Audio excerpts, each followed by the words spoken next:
So I'm going to see if I can kind of shrink down this guy. And we'll kind of put him down here.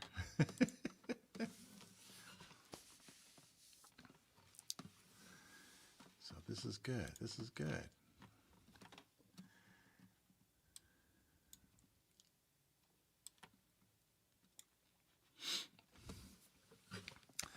So we've got about 5 minutes. I want to thank everybody for coming out. I'm assuming that there are people out there.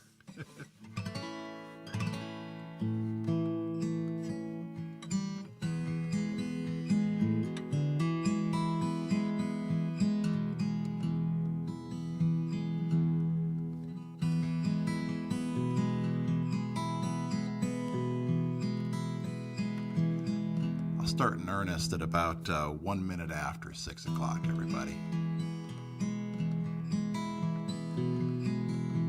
Hope you're all doing fine.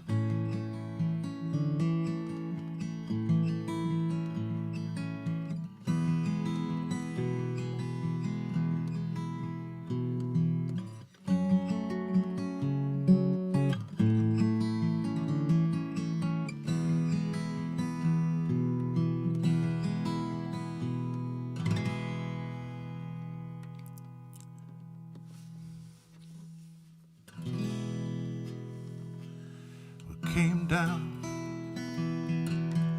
off a 2-lane away from the spots, pale light train, the drone of the road, for say sandy desert night, and far out into nowhere, slow and alone in the world, ghost in a wide dark valley will crept down the sky unfurled. Dirt road on Table Mesa, we stopped and we shut off the bike. Summer night came rushing in so close, it was love-alike.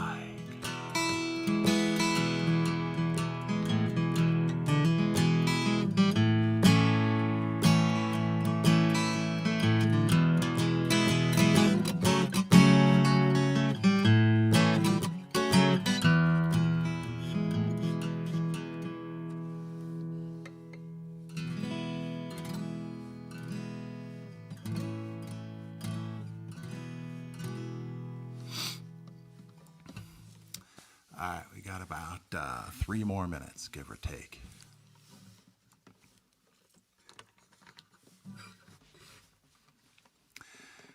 I hope you all had a really good Thanksgiving. I know this is some crazy times, isn't it? Crazy times.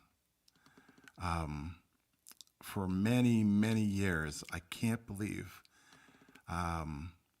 when we first moved to Utah, we had made friends with Bonnie Weston. She and her family brought us in, and we have gone up there for Thanksgiving. Something like 25 years,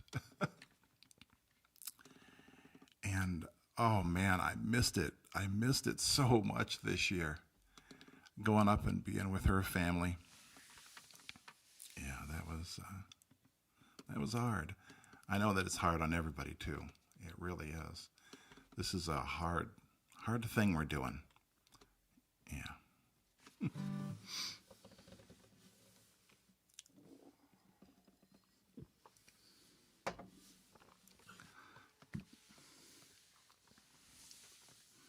So it's about 1 more minute.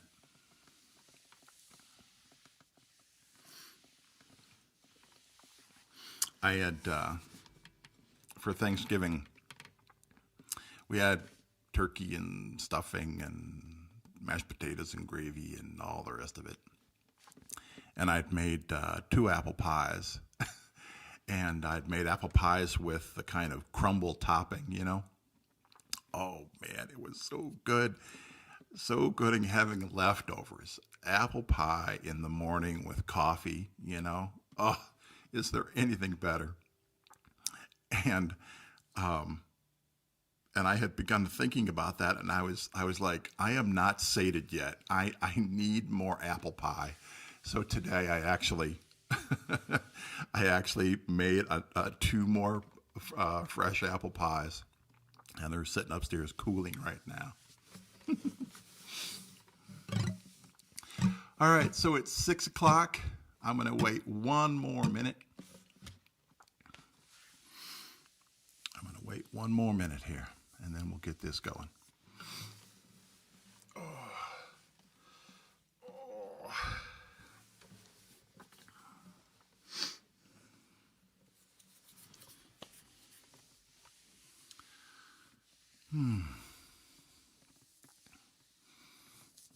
All right, well,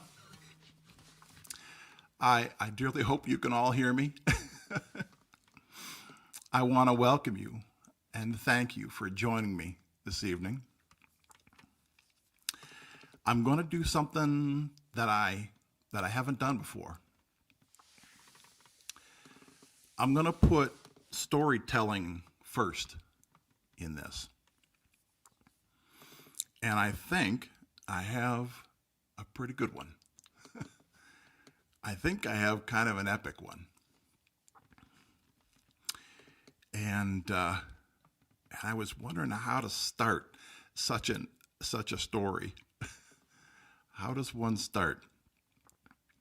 And I looked at other stories that were big like this, and I thought, okay, I got to tell people where it started, where the whole thing started.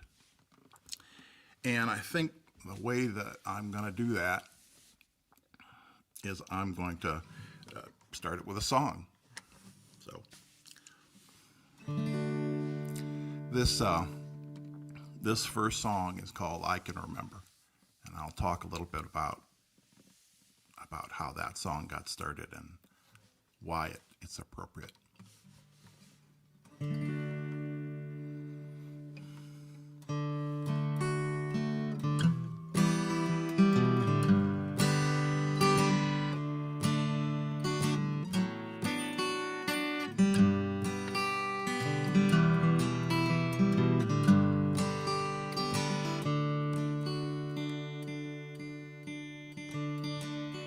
I can yet remember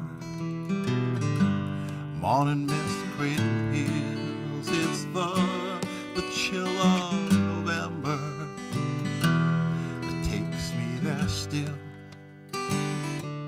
back into our town by the wood and the lane.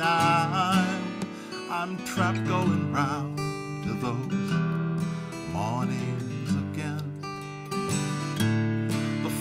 Was so cold, my breath hung in the air, my joints all felt old as I dressed and prepared to lay in cordwood that we'd sawn and we'd split. We'd laugh when we could, my old man had grit. Those yesterdays have grown off and on for 40 years, like a strange touchstone as my finish line draws near. And I go back there and I pray, back in place and back in time, though I know I throw away any hint of the divine. We laugh about the snow or a piece of junk truck whose springs were so low the thing is probably stuck. Smoke, chain oil, and beer, tired back and sore knees. It's that place I fear won't be a peace. You know I wasn't from there, so I couldn't fit in. soon I would share my plans to begin. I heard the road call, used my thumb and used my shoes, walked away from the draw of those misty hill blues.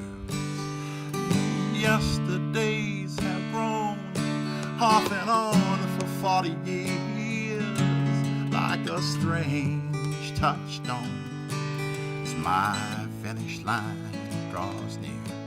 And I go back there and I pray, back in place and back in time, though I know I throw away any hint of the divine.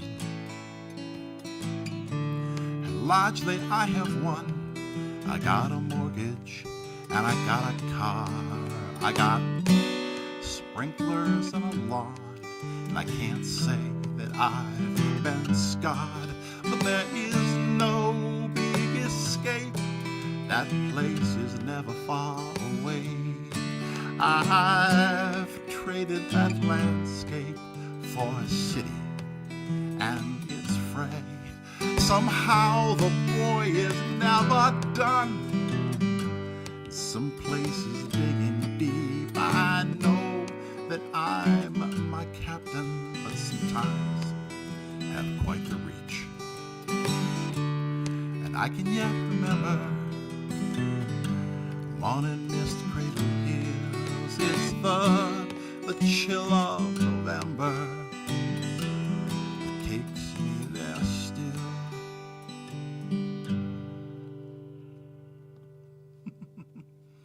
Thank you, everybody. So,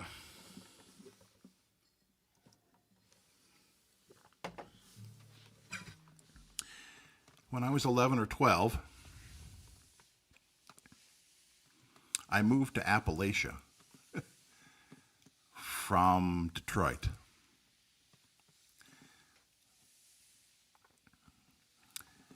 To a little town called Zaleski in southeastern Ohio. A little town with a little schoolhouse, a general store, 2 bars, and 4 or 5 churches.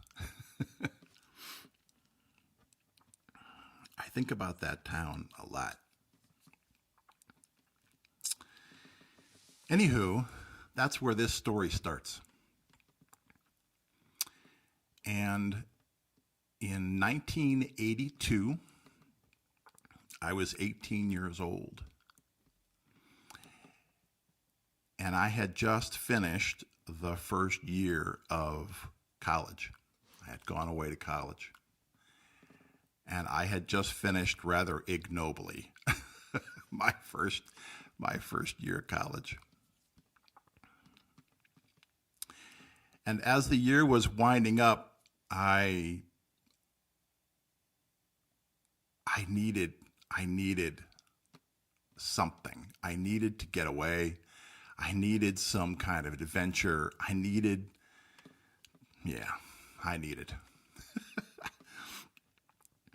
So I took my last paycheck that I had earned.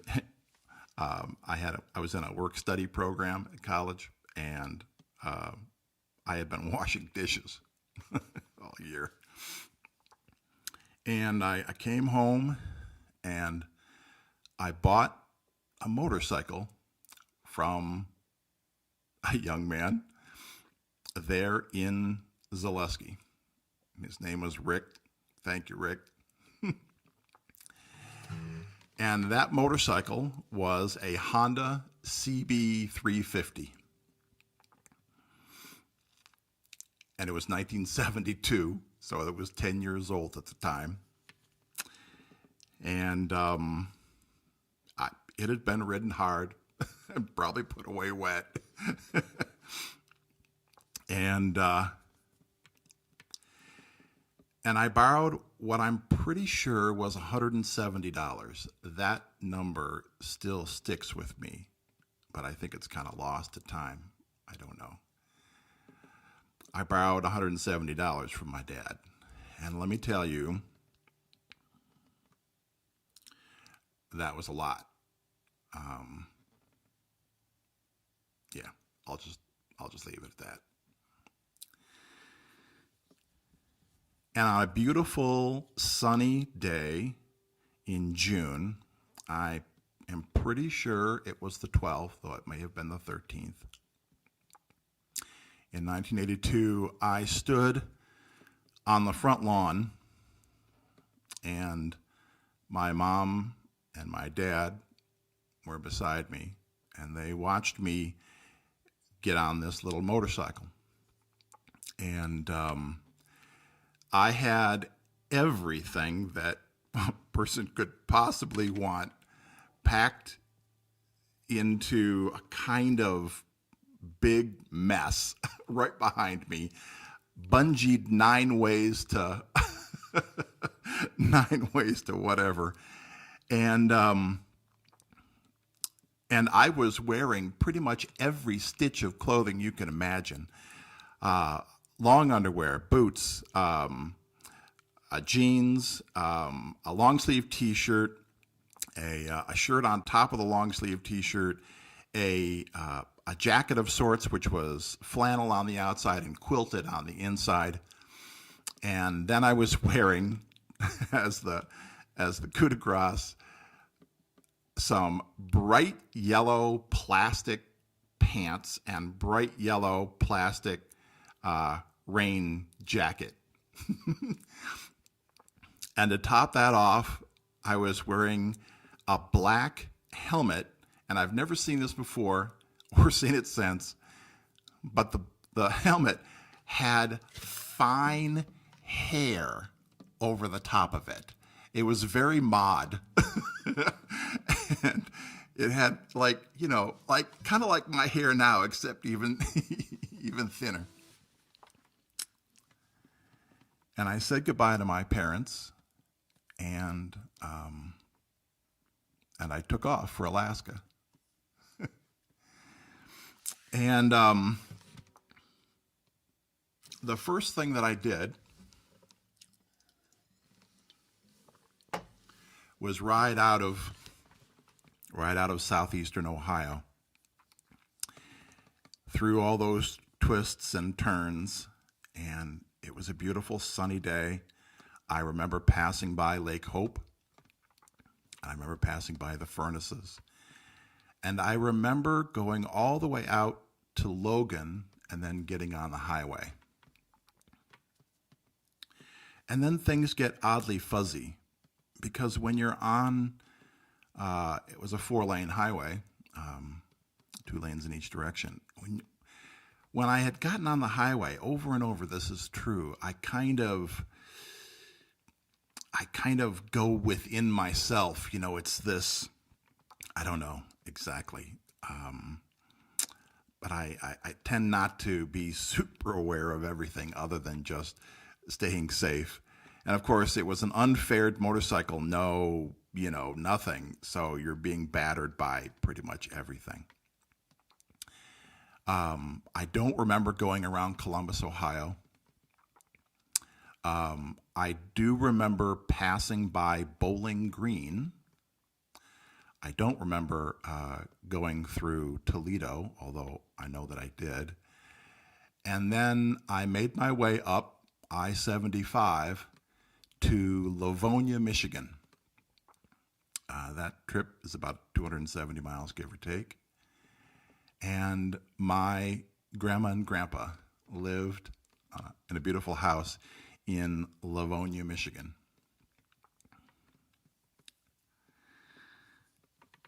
And I had dinner with my grandma and grandpa that night. And the next morning, my grandpa and my grandma came out to wish me good luck.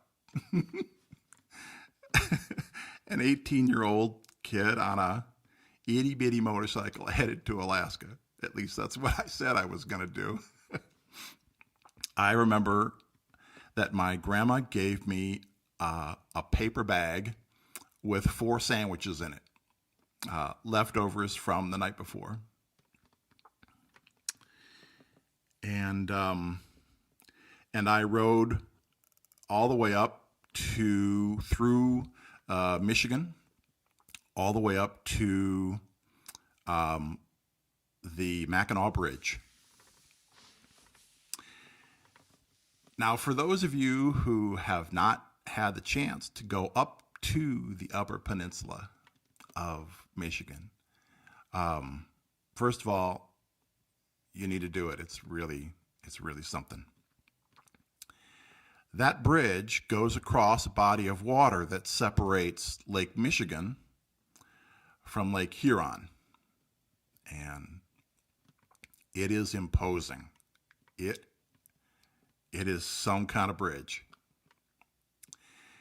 And here I am on this itty bitty motorcycle. Most of the day is gone. I'm going to guess it was probably 6 in the evening by the time I got up there. So I'm well worn. I pass onto this bridge, and there's trucks and cars and everything else passing along beside me. But I'm doing okay until suddenly the motorcycle gets real squirrely. And it's jumping kind of back and forth, and I'm like, what the heck's going on here? And I look down, and the reason why the bike is acting so strange is because I'm on top of a series of metal grates, okay? And I look down, and about 300 feet below me is Lake Michigan as it passes over to Lake Huron. I just white-knuckled it all the way across that bridge. I don't know how I made it, but it was like...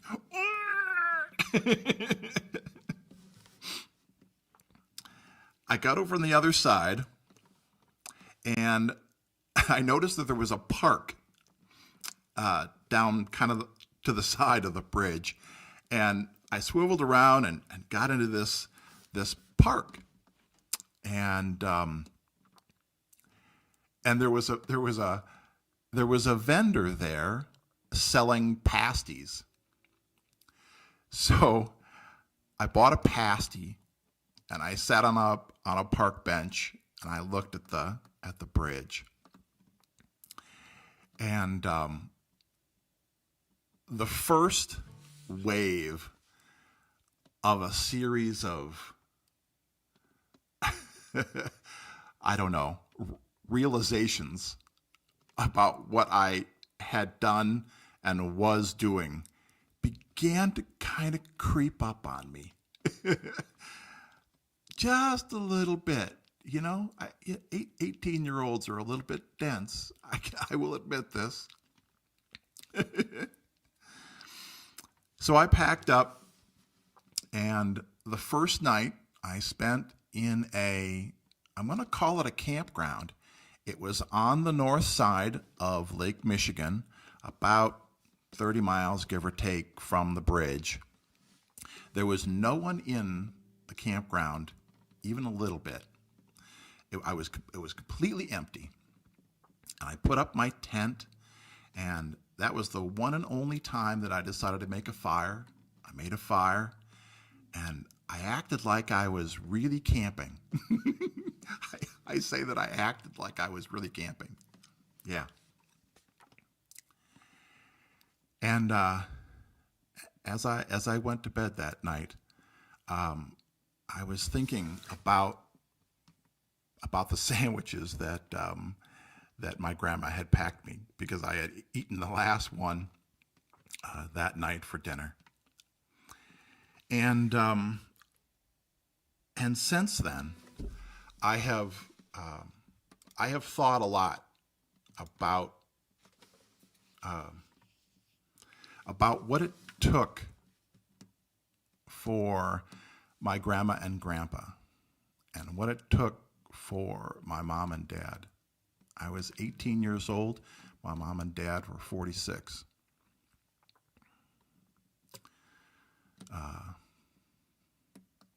what it took for them to let me go, what it took for them to not pull me down. And I think of myself as so lucky, so lucky. And I wrote a song about the advice that my parents gave me. They didn't give me a whole lot of advice while I was growing up, just a little bit. But this is called "Listen to Me Now."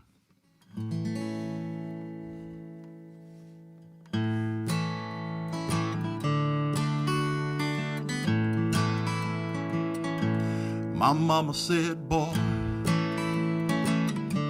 gotta grow it in your heart. She said the world gonna blind you from the start. She said the love that shines upon you is the meaning that you need to keep the ache that weighs your days from growing like a weed. You got to sow a little kindness, give up your doubt, and know the place your heart will take you is the place you need to go. Save me from the agony time, 'cause my days are inching closer, closer to the line, and I got no prize to show. I got no meaning to opine, but I got my mama's words. I got my mama's words.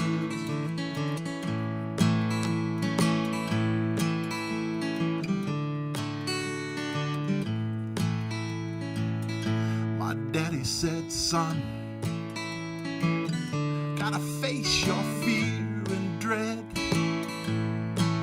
He said, a man ain't got no blinders on his head.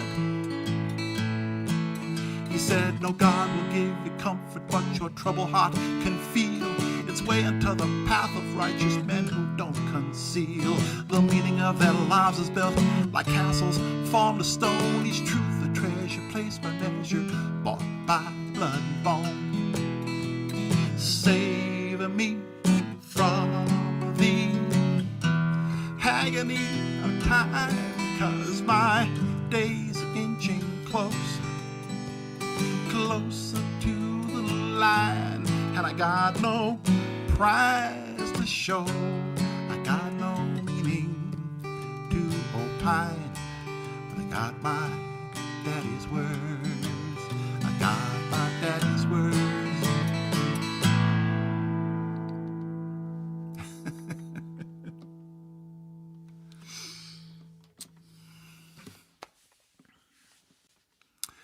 So the next morning I woke up, and it was an absolutely gorgeous day. And driving through the upper peninsula of Michigan is fantastic. It's very, very wooded, and the road was very largely a 2-lane. And I just puttered across the upper peninsula of Michigan. And I got roughly to an area called Ironwood, and I stayed the night in Ironwood. Camping again. That night, it began to cloud up. I say this because you kind of want one of those ominous music sorts of things to occur. This is your ominous music thing. In the morning, it was raining.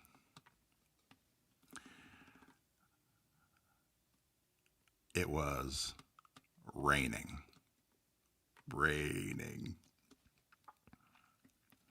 So I packed everything up, and I put on every last shred of clothing that I had, and I hopped on the bike, and I started riding.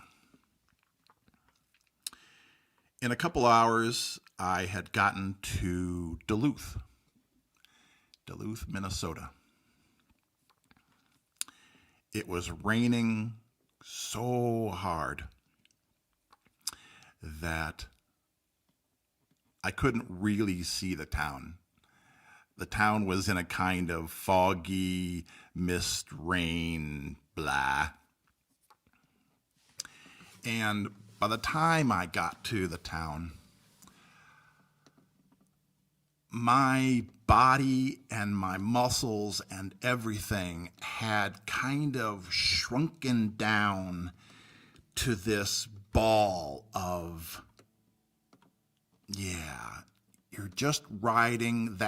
There's nothing beyond your body, and I don't know how to put it anymore. You're just rain and rain and rain and rain. About a half hour, maybe an hour on the other side of Duluth, the road had gotten small again. It was once again just a 2-lane. And it was raining super hard. And on both sides of the road are thick, verdant forests, just really thick green. And because it was raining so hard, I was probably going somewhere in the neighborhood of between 45 and 50, I'm going to say. Now, at this point, the motorcycle would really only do about 55 all out, maybe 60 all out, like literally pegging the throttle. But I was probably doing 45, give or take. And here I am, it's raining like crazy, and wham. All of a sudden, the entire back wheel stopped rotating. It just stopped, as if I had grabbed hold of the brake in a way that was simply not possible. Now, these little Honda CB350s have a drum brake in the back. And if you've ever ridden an older motorcycle with a drum brake, you'll know that locking up the back is really, really hard. But there I was. Suddenly, the back wheel simply stopped. And without thinking, I put both of my feet down onto the extraordinarily wet pavement, doing 45 miles an hour. And the back of the motorcycle, the back wheel, was just skidding along. I'm holding on to the front steering column, steering wheel, whatever, and my 2 feet are also just skidding along. 45, 40, 35, 30, all the way down to nothing. Perfect, no problem whatsoever. Did not go down. And when the bike stopped, I was just utterly stunned. And I got off the motorcycle, and for a very long time, mind you, there were no cars in either direction at all. This was, out in the middle of nowhere, essentially. I stood there for a long time and just shook with, I don't know what, just kind of like, And finally, I hauled the motorcycle, dragged it off of the middle of the road, off onto the side. And I took a look at what could have happened. Now, I'm not mechanically inclined. I'll just tell you. But it didn't take but a minute for me to understand what had happened. So I'm going to delve into this just a little bit so you'll know what happened. A drum brake works by the center of the wheel not rotating with the rest of the wheel. The center of the wheel is held in place and does not rotate. And when you wish to stop, there are pads that push out against the wheel from this little center, okay? And the actuation of that pad is on your foot. You press something down, and the little thing goes like this, and there is a rod. It's kind of like a wooden dowel, except it's not wooden, it's metal. It's a little thin rod. It goes all the way back to that piece of the wheel that does not rotate. And it actuates a little actuator. And when that little actuator gets pulled, the pads reach out, okay?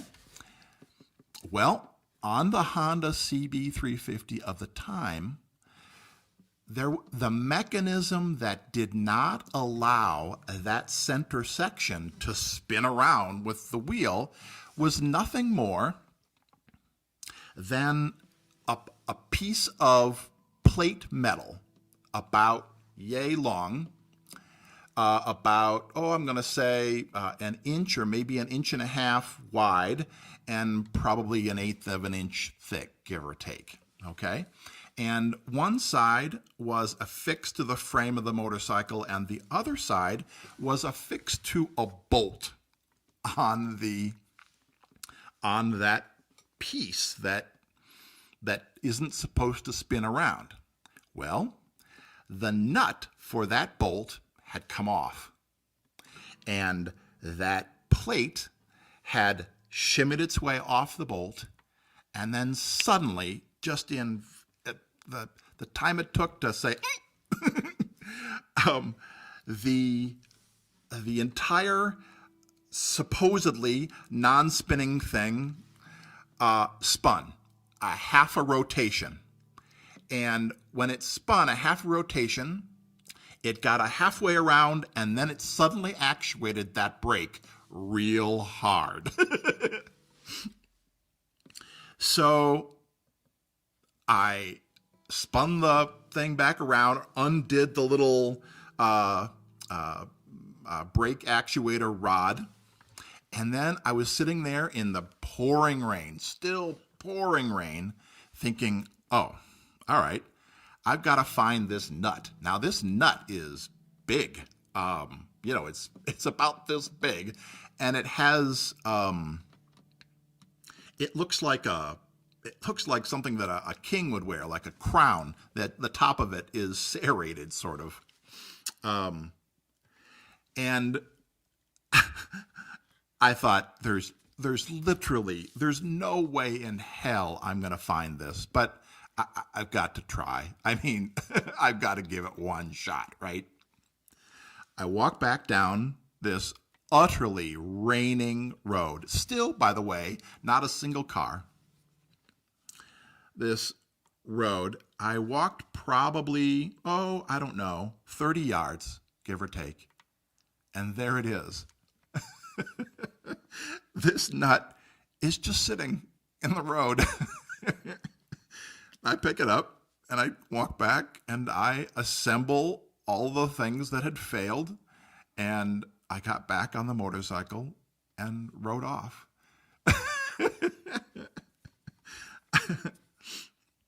But, ladies and gentlemen, that is not the end of this day. No. So, by the way, not too much farther, you actually pass over the Mississippi River, and the Mississippi River right in that area is, I'm going to say, about 7 feet wide. It's pretty cool, actually. So,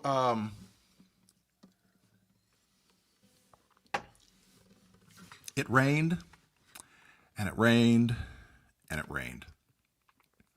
And I'm not positive exactly why, but I didn't stop.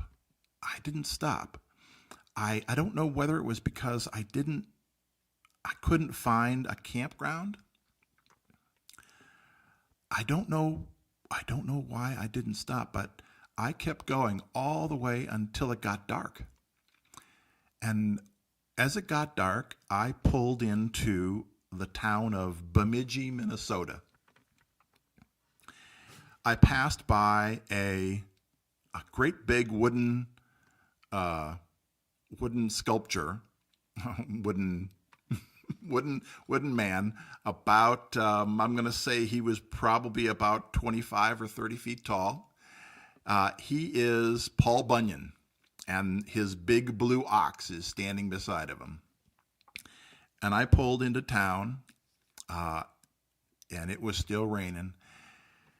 And I was some kind of non-human at that point. And I decided to find a laundromat, an all-night laundromat. And I walked into the laundromat, and I walked into the restroom, and I stripped off all of my clothes and then put my plastic clothes back on. And I took all of my clothes, and I took my sleeping bag, which, by the way, was not any kind of fancy one. This is one of those kind that looks like a blanket. It's made out of cotton, and it had gotten completely soaked. And I put it all in a dryer, and I waited around under those fluorescent lights. I can still remember that. And when it was done, I put my clothes back on, and putting warm clothes back on, I was suddenly bolstered in a way that it's hard to communicate. I was dead, and then I was alive. It's like that. And suddenly, I was tired in a sense that I don't know that I've ever felt before. And it had stopped raining, but it was about 11 o'clock, maybe midnight. And I was riding slowly through a residential area of Bemidji, Minnesota, and I was looking for a place to crash. And I was not picky. I had gotten to a space that was not like any time I had ever been. I was considering everything. I was considering pine trees whose boughs were low. Yeah. And I passed by a Catholic church, and a light bulb came on in my head, and I thought, I'm going to sleep in a Catholic church. So I parked the motorcycle around the side, and I lifted all my stuff off the bike, and I went into the Catholic church. And up front of the Catholic church, there were 100 candles all lit. And at the back of the church, there was a kind of like, well, I don't know what it's called, frankly, but it was a room with a very large window all out onto the pews.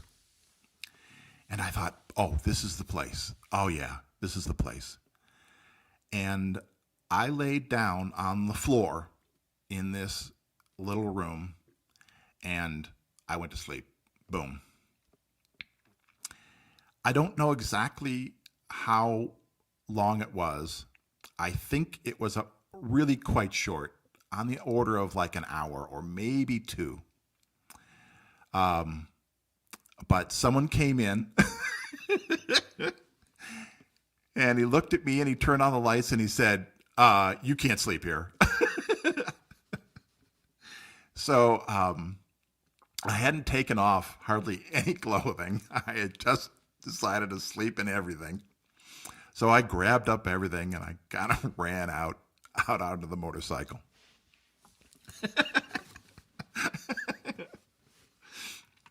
So there I am at, I think it was about 1:30, maybe 2 in the morning.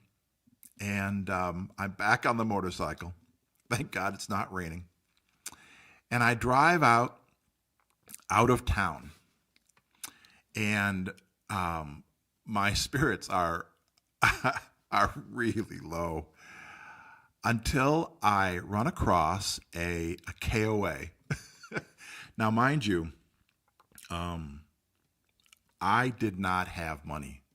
And when I say I did not have money, I subsisted on peaches and canned peaches and canned sausages, essentially the whole trip.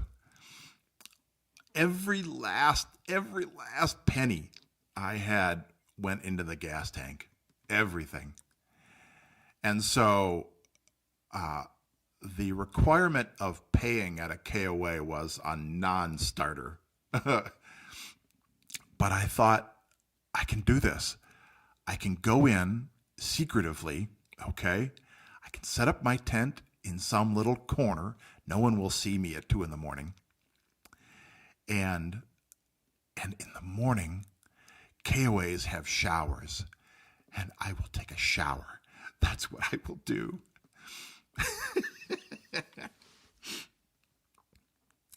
And that's exactly what I did. I slept there, and in the morning, I took a hot shower, and I left before anybody could ask me for money. And so that was one of the most interesting days of my entire life. That little story right there. So before I go farther, I was trying to think up one of my songs that is painful, that denotes pain. So I'm gonna do Ain't.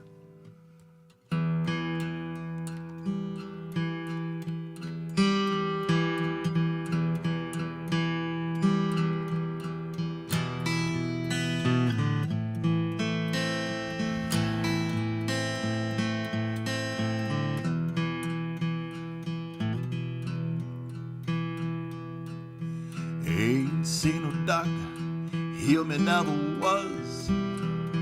Ain't had no woman who could know me like she does. Ain't met no banker qualify as kind.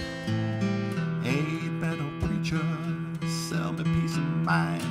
And long days fall through the night, I can't see the morning light, the morning light.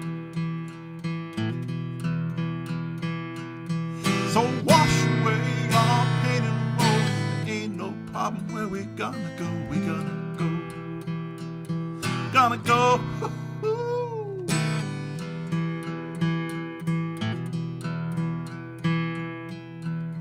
Ain't work no magic that can make you stop and stare. Ain't play no music that could feed you like a prayer. Ain't made no habit of the games of chance and luck.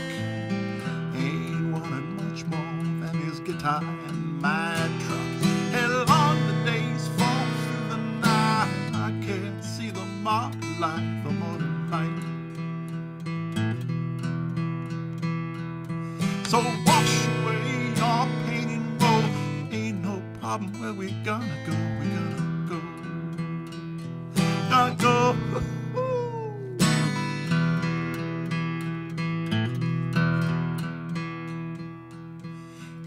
found no sense in staying angry about this life. Ain't cried much either about my sorrows and my strife. Ain't been no father like my father was to me. Ain't chose to fear God since he taught me to be free. And long the days fall through the night, and I can't see the morning light, the morning light. So wash away your pain and woe. Ain't no problem where we gotta go. We gotta go. Gotta go. Woo.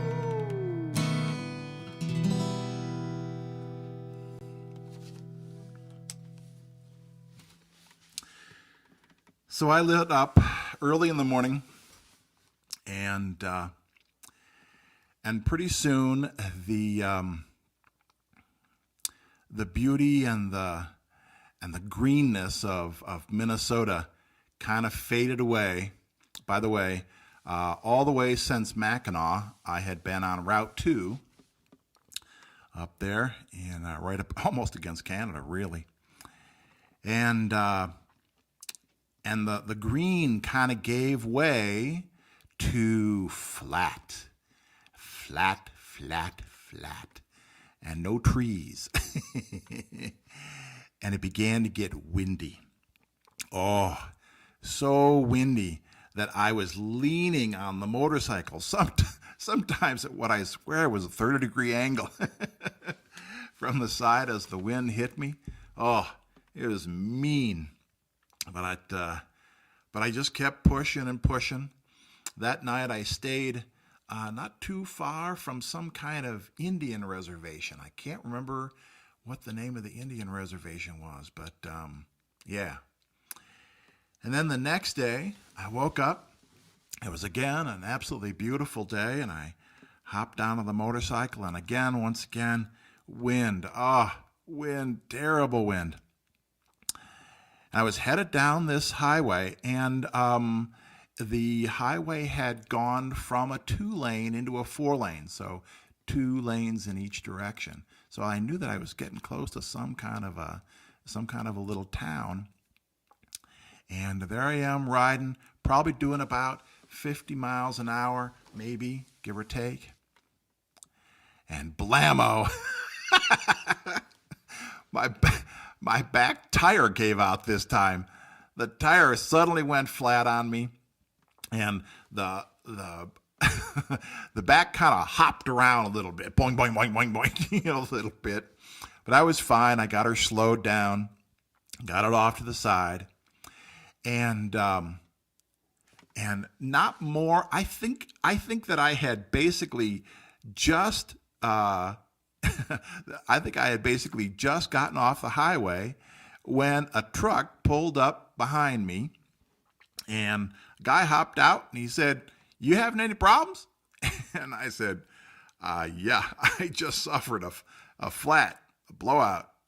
And he said, "Oh, give me a second here." And he pulled around up in front of me, and he says, let's just load the whole darn thing in the back of my pickup truck." And I says, "Whoa, that is incredibly kind. Yeah, that would be fantastic." He says, I'll drive you into Minot."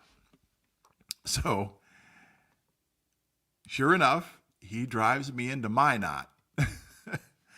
And he says, there's a Yamaha dealership and a fix-it shop up here. They might be able to fix you up. So, sure enough, they were able to fix me up. And I don't think that they would do this in modern times now. I don't know. Maybe people in Minot are a little different, but the Yamaha dealership decided to hook me up with a used tire. That's what I could afford. Of course, the guy that I spoke with said, "Yeah, we can get you a new tire, no problem. It'll be," I don't know what he said, $60 or $70. And there was just no way. There was just no way. That was a trip ender. And then somehow he decided, I think we've got a used one somewhere. So sure enough, he put a used tire on my car, or on my motorcycle. And I, for some reason, $12 is in my memory. I think that it was something like that. So yeah, so I took up off of out of Minot and kept going, and kept going. So out of North Dakota, you begin to move into the Badlands of Montana, and I remember those. Holy smokes! So I felt so small and so alien. The whole landscape just felt unbelievably alien to me. I slept a couple of nights out in the Badlands as I kept moving along. I got to a town called Shelby, and at this point, I think it's worth talking a little bit about where my head was at. The motorcycle was had definitely given me a couple of starts, a couple of yeah, but more than that, it was now reduced by probably 5 to 8 miles an hour off of its top. Its top had been maybe 60. Now its top was around 52, give or take. I had been buffeted by the wind, and I had been kind of stripped. I think, people talk about walking through the desert and kind of feeling stripped, and I think that I was like that. Yeah. So I stopped in a town called Shelby, and I decided to kind of splurge a little bit. There was a tent site that was literally there in town, and I could get a shower. And I actually have the receipt from that. It's one of the few souvenirs that I still have. I remember talking to an older guy. Yeah, go ahead and just set up your tent over there. Yeah. Anywho, the next day, for the first time, I could see the mountains, and a kind of lightness began to come over me. The mountains weren't my finish line, but they were a kind of finish line. I was a Midwestern boy. I had seen the mountains once before in my life, but I had not approached them like this for sure. And wow. And as I got closer and closer to them, I began to feel like a motorcyclist who was out on an enjoyable ride, rather than this juggernaut, this beat down, stripped up. I began to feel like, and there are these big sweepers as you enter the mountains there. And I just felt so wonderful as the motorcycle climbed up these sweepers and then barreled down them. And I remember meeting up with a fellow biker, and he was on another CB, but his was a CB 850. And I thought, oh man, look at that. And he says, where are you headed? And I says, I'm headed up to Anchorage. And he looked at me and he said, okay. So we spent a good part of the day driving driving through driving through Glacier, which is just, man, God's own country. And I remember him sharing a joint with me, and man, I just felt good early in that day. And then came the time when the road to Canada came up. You know, if I wanted to, I could turn right and go up that road, and it would take me into Canada, and then I could hop onto the Alcan eventually. The thing was that my new friend had told me, you can't do it, man. That motorcycle, you can't do it. And not only that, but they're going to take a look at you, and they're going to turn you away. Because the Alcan is not screwing around, man.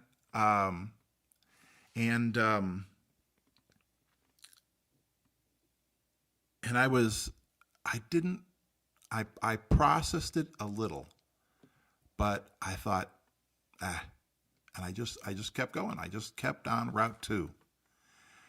And near the evening, I got to a town called Libby. And I had decided that I was going to call my parents and tell them of my failure to go into Canada. And I called them collect, and I spoke with my mom for a short period of time, and then my dad got on the line. And I told him, I'm scared, Dad. The bike is not running good, and I can't go into Canada like this. And I told him, I think I'm just going to abandon the bike and start hitchhiking. And he said, is the bike running? And I said, yeah, it's running. And he says, don't quit, man. Don't quit. Go to Seattle. And then he told me, hey, I know how you feel. You're scared and things are. I want you to just sit there and have a beer, and then keep going. And I think about that. I think about my 46-year-old dad with his 18-year-old son halfway across the country, calling him from a bar in Libby, Montana, saying that he's scared. And he did the right thing. He did the right thing. He just said, buck up, man, and keep going.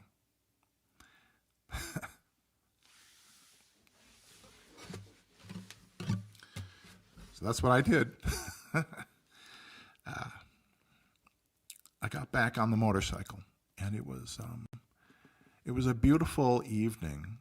The kind of summer night at altitude where it begins to cool off, and I rode out of town, and I was looking for a campground, and because Glacier is so close, and there's just no camping, and I probably would have spent a lot of money had I found a campground. And I came across a souvenir shop, and I pulled into the souvenir shop, and what it was just an itty bitty cabin right next to the road, and And so it's this little cabin, and it's just woods all around. And I walk in, and I look like some kind of, I don't know, crazy person in yellow. And I notice behind the counter there's an old man. And I walk up and I ask him, "Is there a place where I might be able to camp tonight? Maybe not campground, but maybe just some place that you might know of that I can just pitch a tent?" And he looked at me for a minute, and he says, "I'm going to shut down here in about a half hour. Maybe you want to have dinner with my wife and I." And so I remember sitting outside for about another half hour, and I remember him coming out of his little shop. And we walked behind the little cabin where there was a double-wide trailer. And I had since taken off all my, or most of my crazy clothing, so that I was just down to my street clothes. And I came into his little double-wide trailer, and his wife had fixed a dinner, and he introduced me, and I had dinner with those people. And he says, you can just pitch your tent out on this area here, no problem." So that's what I did. I had dinner there, and it turned out that he was a cowboy poet, and he gave me one of his books of poetry. And I'll never forget that night. That was really something. That was really something. So anyway, I'm going to do a tune that is maybe I'm going to do a tune. That is a love song, because I think a love song is appropriate now when I think about him.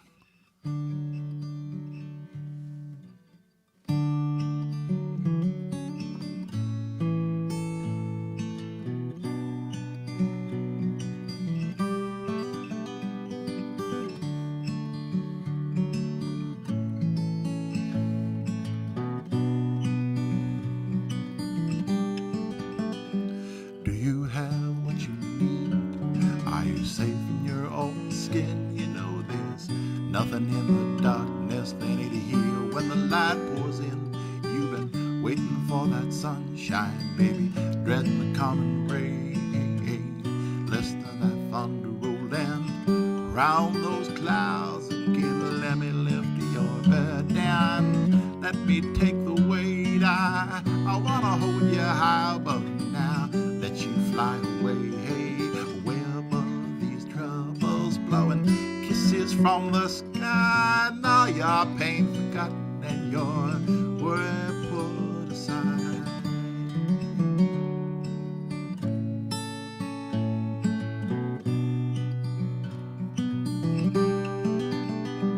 Throw open that bedroom window, smell the breeze and taste the air. Fill up your heart with weightless things, feel it blow away your care. I've got an old Honda Dream Girl toaster tank done up in chrome wheel. Ride around that lake this evening, let the moonshine guide us home. Whisper that you love me, nothing else is real.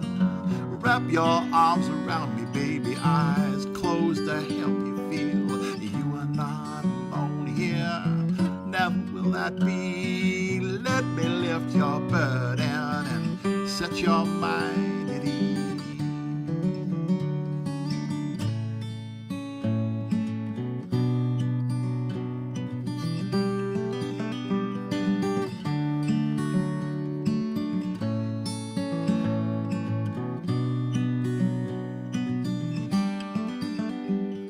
The rules your deacon preaches got you tied in useless knots. You and you alone, girl, hold the key to spring locks. You know that love's the answer, every fiber of your heart. The gods will smile upon you and your chains will fall apart. Let me lift your bed and give it all to me. Not one tear remembered and nothing but today. Hey, your sun is warm and shining, morning bright and new. Dream again, my sweetheart, and make it all come true.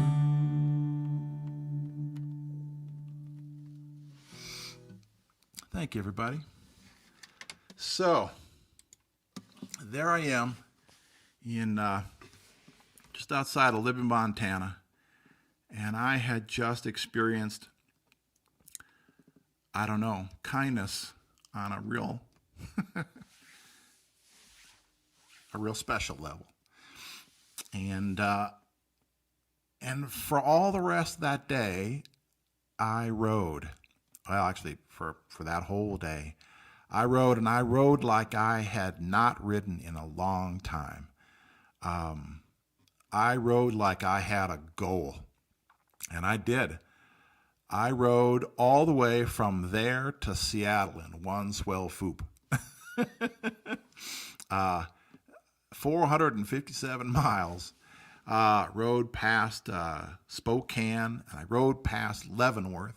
By the way, if you haven't been to Leavenworth, Washington, it's very worth going there. It's kind of a Swiss town or something like it. I don't know. German, I don't know. It's very cute. And I arrived in Seattle. Poor. And I called home again, and my dad said, "We've made a deal with your uncle. He is going to give you the money to ride the Inland Passage. This is a ferry that goes from Seattle all the way up to Haines, Alaska. And from Haines, you pop back into Canada, and then you go around all the way through the Yukon and then back into Canada. And it's a 750-mile jaunt, but you miss a giant part of the Alcan by doing it that way." And I thought, oh man, I am saved. The thing is that I was down to, wow, I mean, I was way down in terms of money. So I went back out into a little neighborhood of sorts that was right outside the city area, just right outside. And the plan was that the next day I would go get a wire from my uncle. By the way, shout out to my Uncle Doug. Oh my God. I've owed you so much in my life, and I owe you big time for that one. So the next day, I could go pick it up from the wire, and then I could go buy a ticket and be on this boat, which was a 2-night stay. Thing was, I had to find a place to sleep. And in Seattle, everything is going to be expensive, everything. And so I decided that I was going to try to find an area with a lot, an empty lot next to wherever it was, And sure enough, I found a house in a very swanky little neighborhood that had an empty lot next to it. And I thought, oh man. I went up and I knocked on the door. And this lady comes to the door and she looks at me. And I says,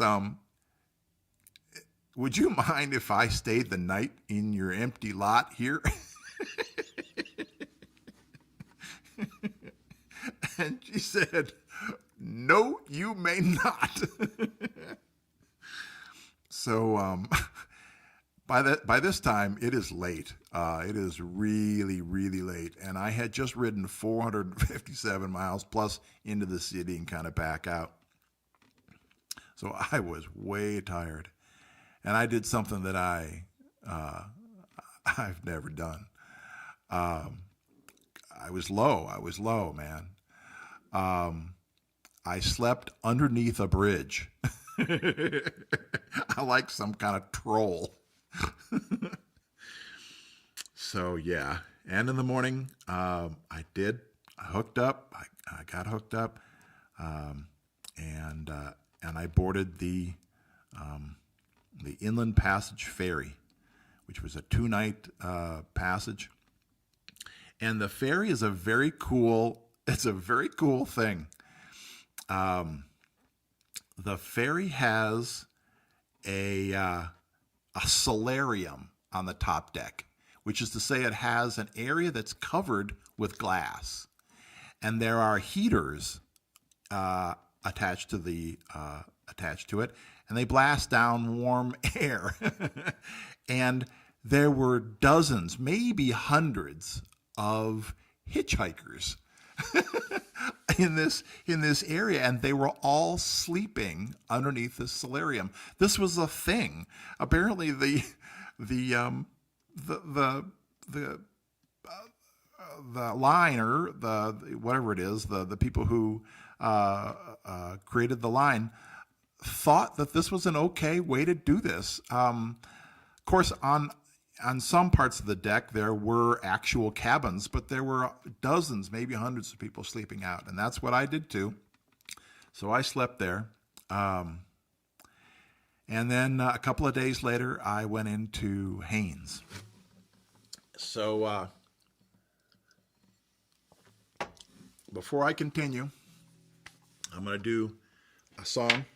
I'm going to call it Money.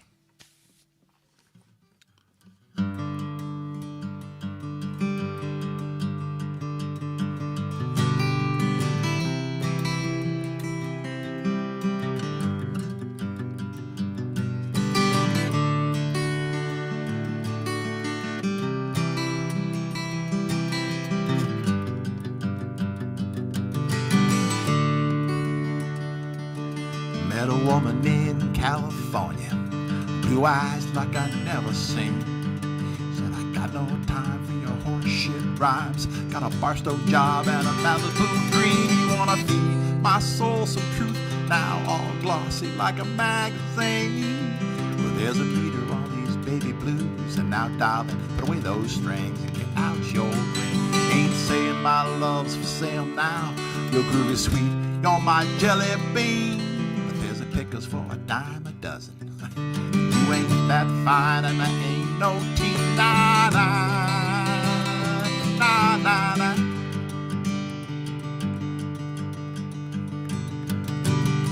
Skating rink in Chattanooga, a dying ball near the Jersey Shore.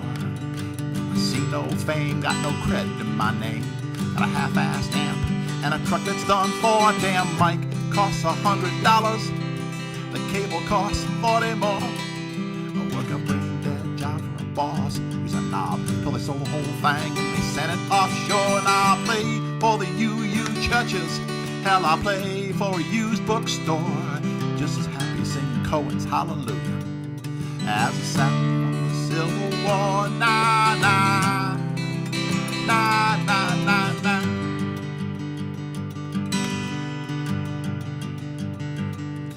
Know that, yeah.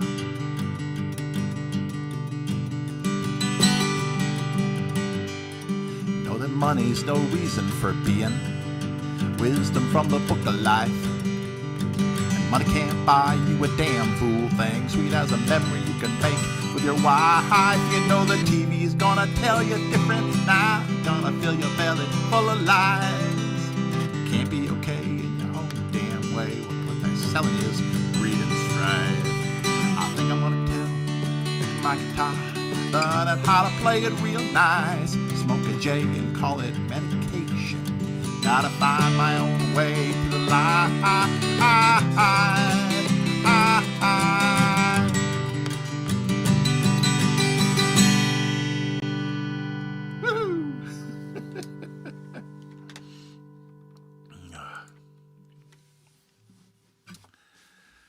So it's 15 minutes after the hour, and I think I'm gonna begin to wind this up.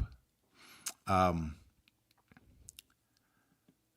landed in Haines, Alaska, and I took 2 days to ride from Haines, Alaska, into the Yukon of Canada.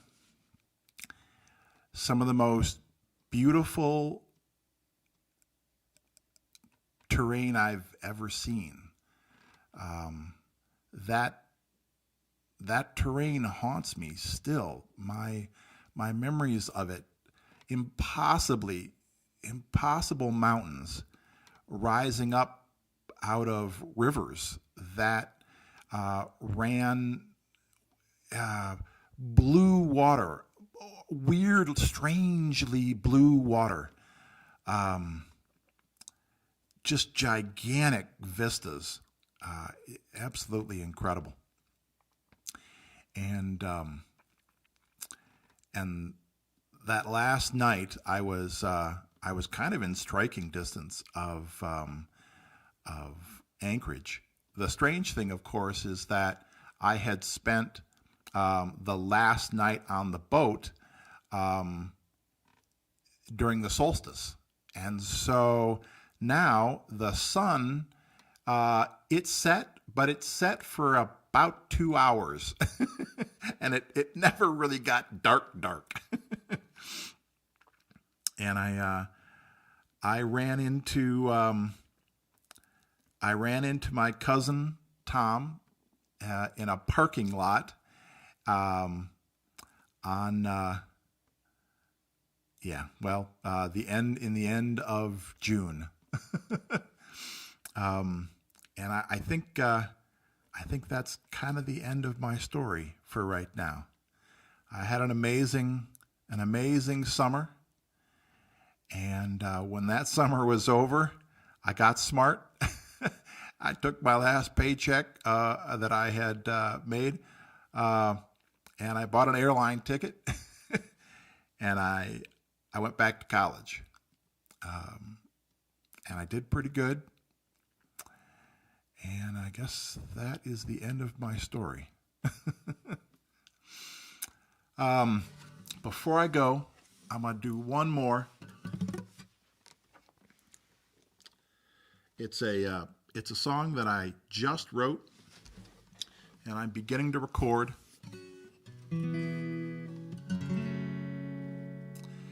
And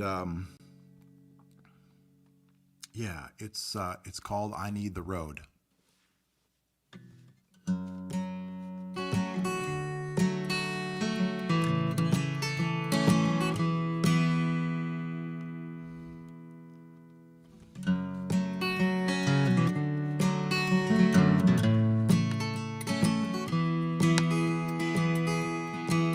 I need the road. I need the road to calm my mind. Ain't nothing here. Drinking beer and pissing time. I'm tiny knots. You know white lines are calling me. I need the road. I need the road to set me free. All the sunbaked my left arm as it sails against the wind. Where I can ride the wheel and you can give that map a spin. Now the road is pulling out the cables buried in my soul. There ain't no way around it. Gotta pack my bag and go. I need the road, need it calling out my name. The time is now, for my days all look the same. I see the signs, but my eyes are failing me. My body cries, take a chance and be carefree. I I've settled and I've made a home. The dust has piled up thick. Fever grows within my bones, and my mind is playing tricks. Well, the sun baked my left arm as it sails against the wind. But I can ride the wheel, you can give that map a spin. Now the road is pulling at the cables, buried in my soul. There ain't no way around. Gotta pack my bag and go.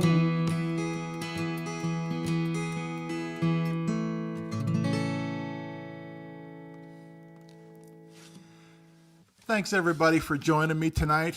I really appreciate it. Thanks for listening to my stories. You guys take care. Bye-bye.